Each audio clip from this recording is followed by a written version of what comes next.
বন্ধুরা দেখো, নিজেদের বাড়ির গাছের জিনিস খেতেই স্বাদই আলাদা, তাই না? এই দেখো, গাছে এক পেঁপে হয়েছে, অনেকগুলো হয়েছে, একটাই পেরেছে।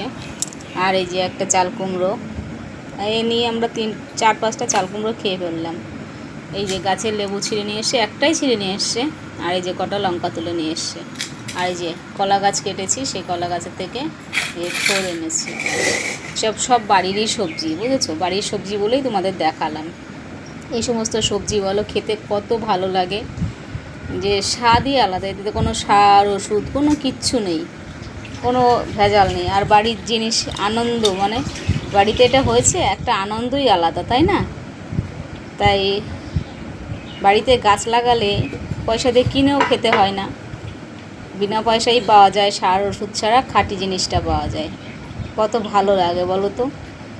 আমার তো খুব ভালো লাগে। তোমাদের কার কার ভালো লাগে একটু জানিও তো, যে কার কার ভালো লাগে বাড়িতে তৈরি জিনিস। এখনও আমাদের বাড়িতে আরও কত কিছু লাগানো আছে জানো? ওল লাগানো আছে, ওল তুলতে পারছি না, এখন বর্ষা, একটু টান না দিলে ওল তুলতে পারবো না। তারপরে কচুর শাক আছে, খারকোল গাছ আছে, যারা অনেকে বলে যে ঘ্যাটকোল, তো সেইগুলো আছে আমাদের বাড়িতে। এগুলো আমরা খেলে মানে আমাদের মোটামুটি এই টুকটাক চলে যায়। সব কিছু তো চলে না, টুকটাক চলে। এক একদিন এক একটা জিনিস খেলে পরে আমাদের টুকটাক চলে। তার সঙ্গে অন্য অন্য তরকারি সবজি, জানোই তো, দেখাই আমি তোমাদের, মাছ, সেগুলো তো থাকেই। তো বাড়ির জিনিসের মানে এটাই বারবার করে বলছি আমি, যে বাড়ির জিনিসের স্বাদই আলাদা, আর আনন্দই একটা আলাদা, যে বাড়িতে এটা হয়েছে, তাই না?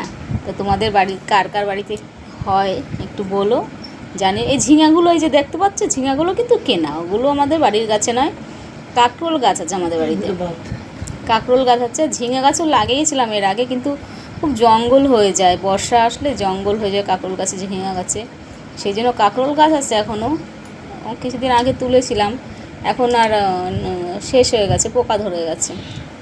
আর ঝিঙা গাছ এবছর আর লাগাইনি, বুঝেছো? আসি তাহলে।